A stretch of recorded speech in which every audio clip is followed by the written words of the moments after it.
اهلا وسهلا بكم على قناه عدلي تيوب. معاكم جرجس عدلي، سينيور الكتريكال تكنيكال اوفيس انجينير.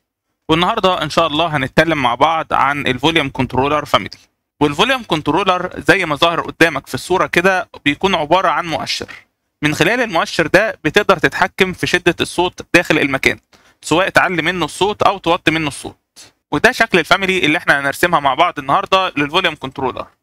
ده شكل الفاميلي اللي هيظهر لنا في البلان او ال2 دي، وده شكل الفاميلي في ال3 دي، وده شكل الفاميلي في السكشن. تعالوا نشوف ابعاد الفاميلي من خلال الداتا شيت، وبعدها هندخل على برنامج الريفت ونرسم الفاميلي خطوه بخطوه مع بعض. معانا دلوقتي داتا شيت خاص بالفوليوم كنترولر من انتاج شركه هانويل. ده الشكل بتاعه كده اللي احنا عاوزين نرسمه النهارده. ولو نزلنا كده شويه في الداتا شيت هنلاحظ هنا كاتب لنا الدايمنشن بتاعه الفوليوم كنترولر، وهنلاقي الدايمنشن بتاعه الفوليوم كنترولر بتختلف على حسب الريتد باور بتاعته. يعني لو كان 6 واط غير لما يكون 30 واط غير لما يكون 60 واط، على حسب الريتد باور بتختلف الدايمنشن. فانا ان شاء الله هرسم هنا النوع ده اللي هو بتكون الدايمنشن بتاعته 86 مللي في 86 مللي في 75.5 مللي. تعالوا بينا ندخل على برنامج الريفت ونشوف ازاي نقدر نرسم الفوليوم كنترولر مع بعض. دلوقتي احنا دخلنا على برنامج الريفت، وزي ما اتعودنا مع بعض بنشوف الشكل النهائي للفاميلي او الفاينل برودكت اللي احنا عاوزين نوصل له في نهايه الفيديو. فمعانا كده ده الشكل النهائي للفاميلي الخاصه بالفوليوم كنترولر اللي هنرسمها النهارده. ده بيكون الليجند الخاص بالفوليوم كنترولر في اغلب المشاريع. ده اشاره للمؤشر اللي هو السهم ده داخل الدايره، اشاره للمؤشر، والمربع الصغير ده اشاره للباك بوكس بتاع الفاميلي. لو دخلنا كده على الفاميلي في ال3 دي هتلاقي ده الشكل بتاعها عباره عن فيس بليت موجود على الحائط، وفي مؤشر، وفي هنا كلمه هانويل موجوده. ولو خلينا الفيجوال ستايل واير فريم هنلاحظ ان في باك بوكس في ظهر الفاميلي. علشان نرسم الفاميلي هندخل هنا من فايل، نختار نيو فاميلي، ندخل على انجلش عشان نكتب الابعاد بتاعتنا بالملي، بعدين نختار تمبلت متريك جينيريك موديل فيس بيست. متريك جينيريك موديل فيس بيست ده التمبلت اللي احنا هنختاره. اخترناه ليه؟ لان الفاميلي بتاعتنا هوستد على الحائط. لما بتفتح الفاميلي قدامك بالشكل ده. الشكل اللي قدامك ده هو الهوست، فهو في الحاله بتاعتنا دي بيمثل الحائط. محتاجين نرسم الابعاد بتاعه الفاميلي. اول حاجه هنرسم الفاميلي في ال3 دي. الفاميلي بتاعتنا الدايمنشن بتاعتها زي ما احنا شايفين هنا كده هي 86 مللي في 86 مللي، والدبس 75.5 مللي. اول حاجه هنرسمها هي الريفرنس بلانز عشان نربط بيها الحدود بتاعه الفاميلي.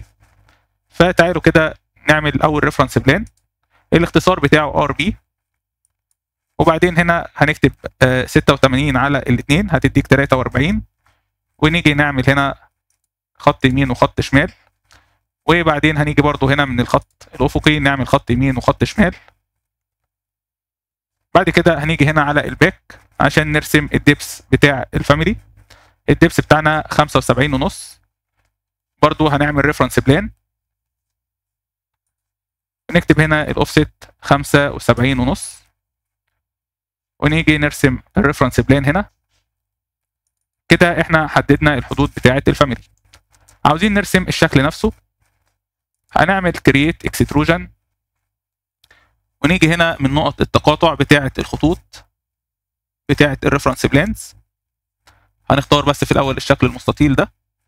بعدين نيجي هنا من نقط التقاطع بتاعه الخطوط بتاعه الريفرنس بلانز، ونرسم الشكل بتاعنا، ونقفل الاربع اقفال دول عشان نربط الشكل مع الريفرنس بلانز اللي احنا راسمينها، وهنضغط على علامه فينيش.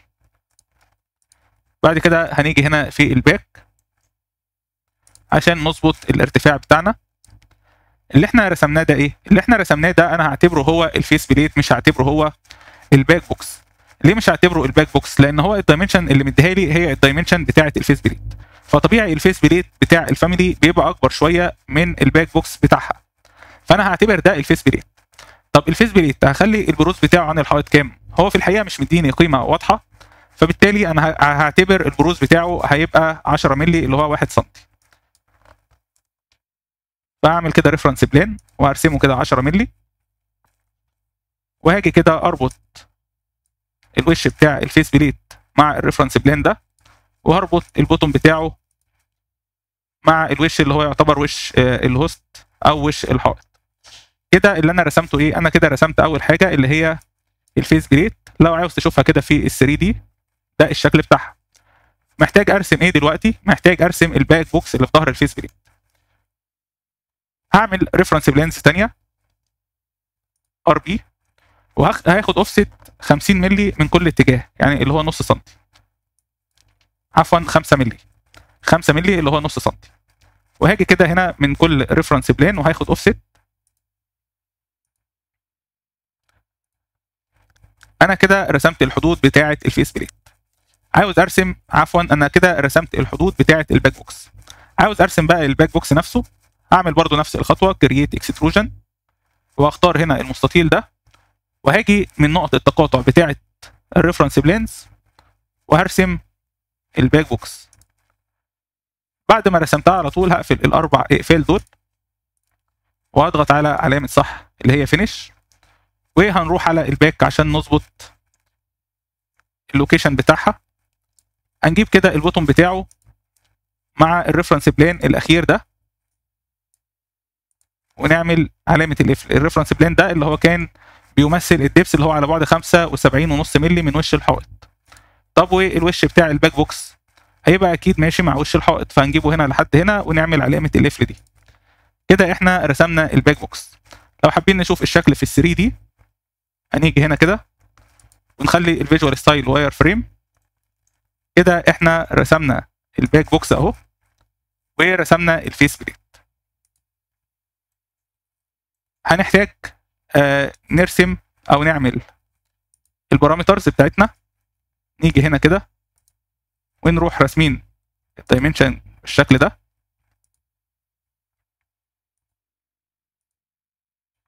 وهنرسم هنا 2 دايمنشن ونخليهم ايكوال ككونسترين، وهنرسم هنا برضو دايمنشن بالشكل ده ونخليهم ايكوال. طب انا ليه بعمل الخطوه دي؟ عشان لو غيرت في الابعاد بتاعه الفاميلي يفضل اللوكيشن بتاعها من السنتر بتاعها واحد. هنيجي محتاجين نعمل الدبس. هنيجي هنا كده وناخد من الريفرنس بلين ده للبوتوم، نبدا نعمل البارامترز. هنقف على الدايمنشن ونيجي هنا كده من فوق نضغط على كرييت بارامتر ونسميه فوليوم كنترول ديبس. احنا ليه بنعمل البارامتر دي؟ احنا بنعمل البارامتر عشان لو حبينا نغير في الدايمنشن في اي وقت، بدل ما نعمل اديت للفاميلي ممكن نعمل اديت تايب واحنا داخل البروجكت ونغير الدايمنشن بتاعتنا. فكده انا عملت اول بارامتر اهو الدبس، هخليه تايب بارامتر وهضغط على اوكي. ندخل على الريفرنس ليفل اللي هو تحت الفلور بلان، نيجي نقف هنا كده على الدايمنشن ده، وبرضو نخليه بارامتر. ممكن نكتب الاسم بتاعه فوليوم كنترول هايت، او ممكن نخليه حتى لينس، ونضغط على اوكي ونسيبه تايب بارامتر زي ما هو. بعد كده هنيجي هنا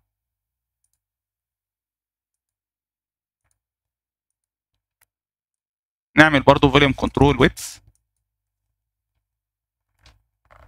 ونخليها برضو تايب بارامتر ونضغط على اوكي. كده انا رسمت الشكل الاساسي ك 3 دي واضفت البارامترز بتاعتي. لو انت جيت هنا كده دخلت على الفاميلي تايبس هتلاقي البارامترز بتاعتك متضافه هنا والدايمنشن بتاعتها مكتوبه. عاوزين نكمل باقي الديتيلز اللي هي بتاعت الشكل ال 3 دي. تعالوا بينا نشوف هنرسمها ازاي. لو جينا كده بصينا على الشكل بتاع الفاميلي اللي احنا بنرسمها، هنلاقي في عندنا هنا الشكل ده عباره عن دايره اللي هو المؤشر، وفي دايره اكبر منها شويه اللي هي بيبقى فيها الترقيم بتاع المؤشر. طب انا عاوز ارسم الدايرتين دول، ارسمهم ازاي؟ اسهل حاجه لما تيجي ترسم شكل دائري زي كده في الفاميلي انك ترسمه على هيئه ريفولف. فهنيجي كده في باك، وهنيجي هنا نختار كرييت ونختار ريفولف. ونبدا نرسم الشكل. احنا كده طبعا باصين على الفاميلي من الجنب، يعني لو خرجنا كده برضو مره ثانيه عشان تبقى فاهم احنا واقفين فين. ده كده الباك بوكس بتاعنا، وده الفيس بليد بتاعنا، واحنا باصين على الفاميلي كسايد فيو. نبدا نرسم الريفولف. هندخل على كرييت ونختار ريفولف، ونيجي كده نختار الخط ده، ونبدا نرسم الفاميلي بتاعتنا. هنفترض ان الارتفاع بتاع الدايره دي 20 مللي اللي هو 2 سم، ونيجي كده برضو مثلا 20 مللي، وننزل نقول مثلا 180 18 مللي، ونيجي كده نرسم هنا الدايره الثانيه دي اللي هي تعتبر المؤشر، ونقفل الشكل بالشكل ده. كده احنا رسمنا الدايرتين دول. هنختار كده من فوق هنا من الريبون اكسس لاين، ونختار بيك لاينز، ونيجي نختار كده الخط ده على اساس ان هو الاكس اللي احنا بنلف حواليه، وهنضغط على علامه الصح. هنلاحظ ان هو رسم لنا الشكل ده. لو جينا بصينا عليه كده في ال 3 دي هتلاقيه فعلا قريب جدا من الشكل اللي احنا عاوزينه، اللي هو شكل المؤشر اللي موجود في الفيس بليت. محتاجين ندي ماتيريال للفاميلي دي عشان تكون واضحه. فتعالوا كده نقف على المؤشر، وندخل هنا من بروبرتيز بجوار الماتيريال. هنضغط على الثلاث نقط دول، ونيجي كده نعمل كرييت نيو ماتيريال، رينيم. ممكن نسميها وايت كولر، او ممكن حتى نخلي المؤشر ده باللون اللبني، نكتب بلو كولر.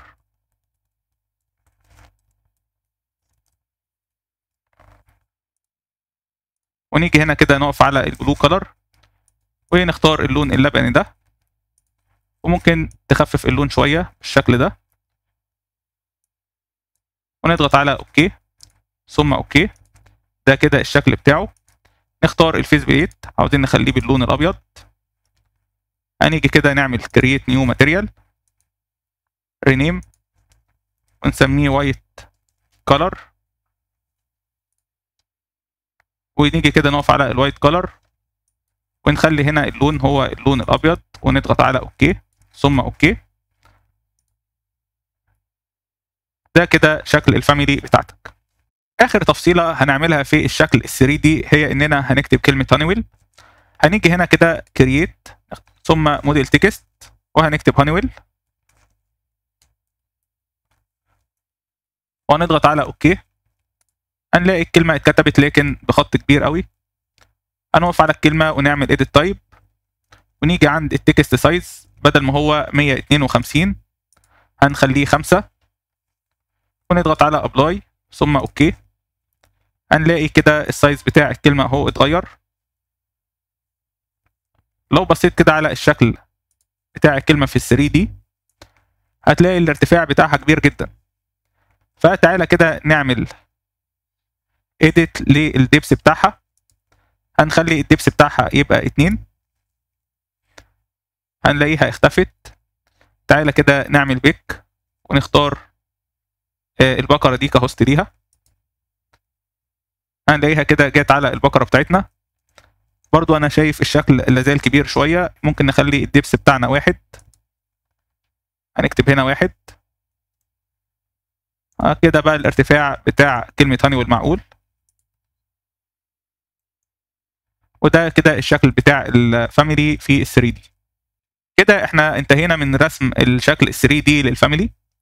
هنروح نعمل سيف للفاميلي من فايل سيف از فاميلي، وتعمل سيف للفاميلي عندك على الجهاز. انا بالنسبه لي هسمي الفاميلي جي اي فوليوم كنترولر، وتخلي الباك اب بتاعها 1، وتضغط على اوكي ثم سيف. كده عملنا سيف للفاميلي. محتاجين برضو نغير الكاتيجوري بتاعتها، بدل ما هي جينيريك موديل نخليها كوميونيكيشن ديفايس. هنعمل كده ازاي؟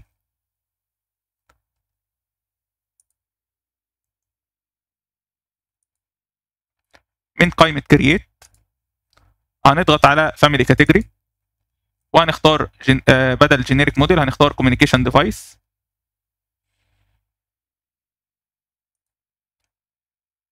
كوميونيكيشن ديفايس وهنضغط على اوكي. هتلاقي هنا الكاتيجوري بقت كوميونيكيشن ديفايس. محتاجين نضيف كونكتور للشكل ده، فهنيجي هنا كده في ال 3 دي ونخلي الشكل بتاعنا واير فريم، ونيجي هنا كده على الباك بوكس وهنعمل كرييت الكتريكال كونكتور، ونخلي هنا الكونكتور تايب هنخليه كوميونيكيشن، ونيجي نختار الوش ده من الباك بوكس. بكده احنا اضفنا الكونكتور. لو دخلنا هنا كده على الفاميلي تايبس هتلاقي البارامترز الموجوده عندك هي الفوليوم كنترول، ديبس ولينس ويتس، اللي بتقدر من خلالهم تغير الابعاد بتاعه الفاميلي. لو عاوز تشوف النقطه دي في ال 3 دي،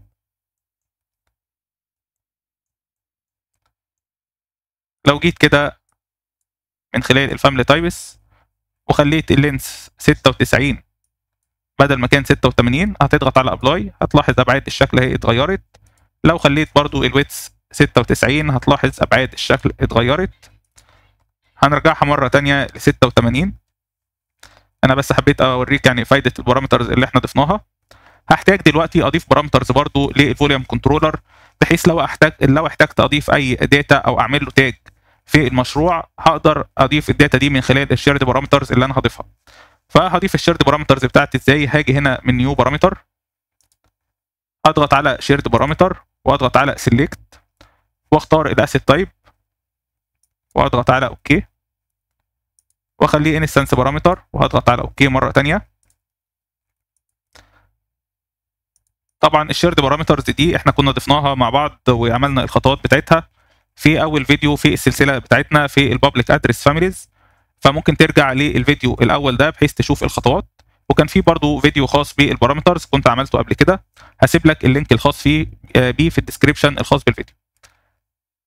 ندخل على شيرد بارامتر عشان نضيف تاني بارامتر وهنختار الكيبل سايز وهخليه انستنس بارامتر واضغط على اوكي. هتلاحظ هنا اهي البارامترز بتضاف عندك.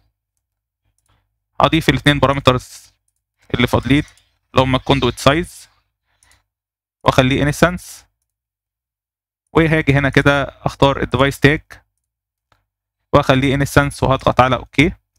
كده انا اضفت الاربعه بارامترز بتوعي. كده احنا عملنا كل الخطوات سواء الخاصه باضافه البارامترز او رسم الشكل ك 3 دي فاميلي. فاضل لي كده اعمل ال 2 دي ريبريزنتيشن للفاميلي. علشان نعمل ال 2 دي ريبريزنتيشن للفاميلي هندخل من فايل، نختار نيو فاميلي، هندخل على انجلش ونختار متريك ديتيل ايتم.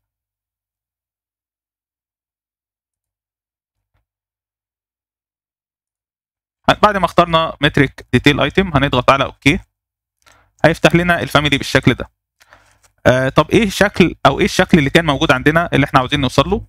كان عباره عن دايره وفيها سهم وفي باك بوكس. ده الشكل اللي احنا هنرسمه دلوقتي.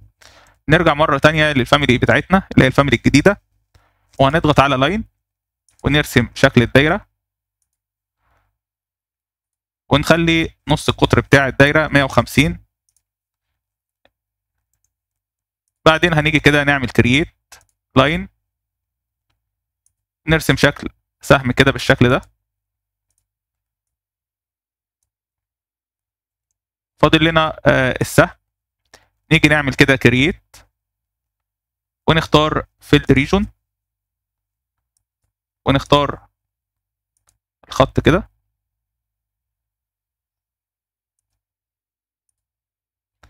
بعد كده نعمل سيلكت على الخطين دول وهنعمل ميرور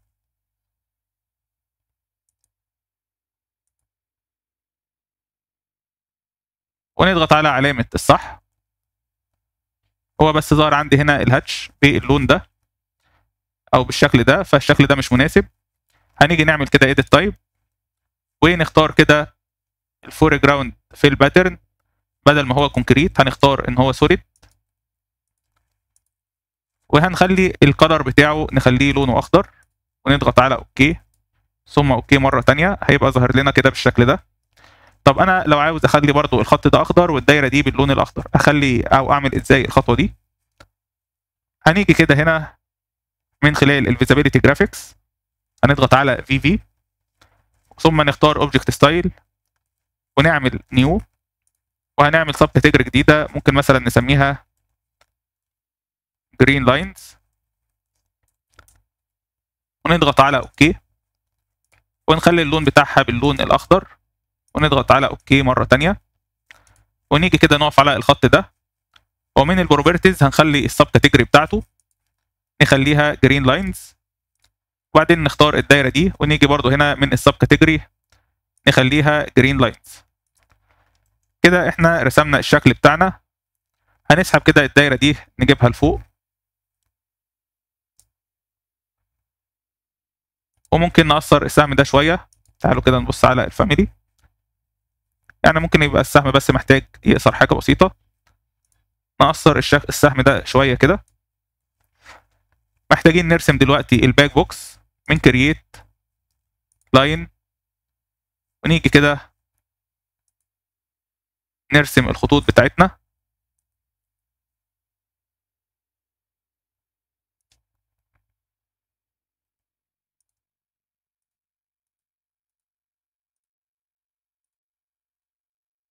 خليهم ايكوال بس على اساس يبقى الشكل بتاعنا على بعد واحد من السنتر. انا شايف كده الابعاد بتاعتنا معقوله. نعمل كرييت برضو لاين، ونيجي نروح راسمين خطين هنا كده بالشكل ده. عاوزين ندي الخطوط دي لون اخضر، هنعمل عليهم سيلكت، ونيجي هنا كده من السب كاتيجوري هنختار جرين لاينز. بكده احنا رسمنا الشكل بتاعنا. هنروح نعمل سيف للفاميلي من فايل سيف از فاميلي، وهسمي كده الشكل بتاعي فوليوم كنترول فاميلي 2 دي. انا بس هزود رقم 2 عشان اميزها من الفاميلي اللي كنت عاملها قبل كده، وهخلي الباك اب بتاعي واحد بتاع الفاميلي، وهنعمل لود للفاميلي. هنختار طبعا الفاميلي الاساسيه اللي احنا رسمناها مش داخل المشروع، اللي هي جي اي فوليوم كنترولر، وهنضغط على اوكي. هتلاقي الفاميلي اتحملت عندك. طب هل احنا عاوزين نحط الفاميلي دي في الفيو ده؟ لا، احنا مش عاوزين نحطها في الفيو ده، احنا محتاجين نحطها في الفيو بتاع الباك، بحيث انت في البلان المفروض هتشوف الشكل ده ك 3 دي. طب انا مش عاوز اشوف الشكل ده، انا عاوز اشوف الشكل بتاع ال 2 دي اللي انا رسمه. هحتاج اعمل خطوتين. اول خطوه انك انت هتعمل سيلكت كده على الشكل بتاعك، اختار فلتر، هتلاقي كده كوميونيكيشن ديفايسز، انت معلم على الكوميونيكيشن ديفايسز. هتيجي هنا من الفيزابيليتي جرافيكس تضغط على ايديت، وهنشيل علامه الصح اللي جنب الفرونت والباك. ليه علامه الصح اللي جنب الفرونت والباك؟ لانك انت هنا واقف في الفيو بتاع باك، فهنشيل كده علامه الصح اللي جنب الفرونت والباك وهنضغط على اوكي. كده الشكل 3 دي مش هيظهر لك في البيان. هنيجي هنا نقف برضو على الكلمه اللي احنا كنا كاتبينها اللي هي كلمه هانويل اللي هي الموديل تكست، وهنضغط على ايديت. هنتاكد بس انها اتشالت علامه الصح اللي هي جنب الفرونت والباك. كده مفيش عندي مشكله. هحتاج بقى اعمل انسيرت للفاميلي الجديده اللي انا ضفتها دلوقتي. فهجيبها منين؟ من البروجكت براوزر، هتلاقيها موجوده هنا تحت الديتيل ايتم. ده كان اسمها اللي هي فوليوم كنترول 2 دي، وكنا كاتبين جنبها رقم 2. هعمل لها دراج اند دروب، واجي احطها هنا كده بالشكل ده. ده كده شكل الفاميلي بتاعتي. كده انا عملت 2 دي ريبريزنتيشن للفاميلي. تعالوا نعمل لود للفاميلي داخل المشروع عشان نشوف شكلها ايه. هنعمل لود انتو بروجكت، ونختار هنا المشروع بتاعنا، وهنضغط على اوكي.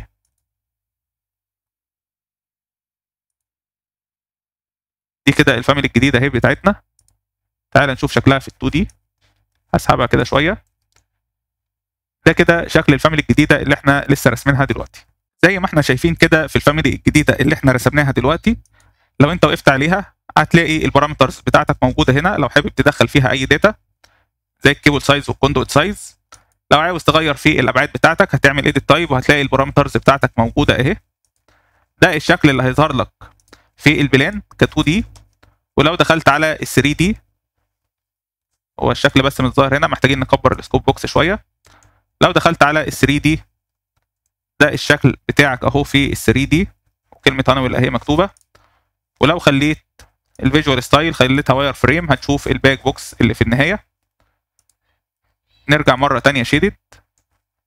لو وقفنا كده برضو على الفاميلي بتاعتنا هتلاحظ ان الكاتيجوري بتاعتها اسمها كوميونيكيشن ديفايسز، وده اسم الفاميلي اللي هي جي اي فوليوم كنترولر. وبكده نكون انتهينا من عمل الفاميلي بتاعتنا النهارده والخاصه بالفوليوم كنترولر. لو عجبك الفيديو ما تنساش تعمل له لايك وشير، واشترك في قناه عدل تيوب علشان يوصل لك كل الجديد في عالم الريفت والبيم. وتابع معايا الفيديو الجاي اللي هنتكلم فيه عن الديسك ماونتد مايكروفون فاميلي. بشكركم على متابعتكم والى اللقاء.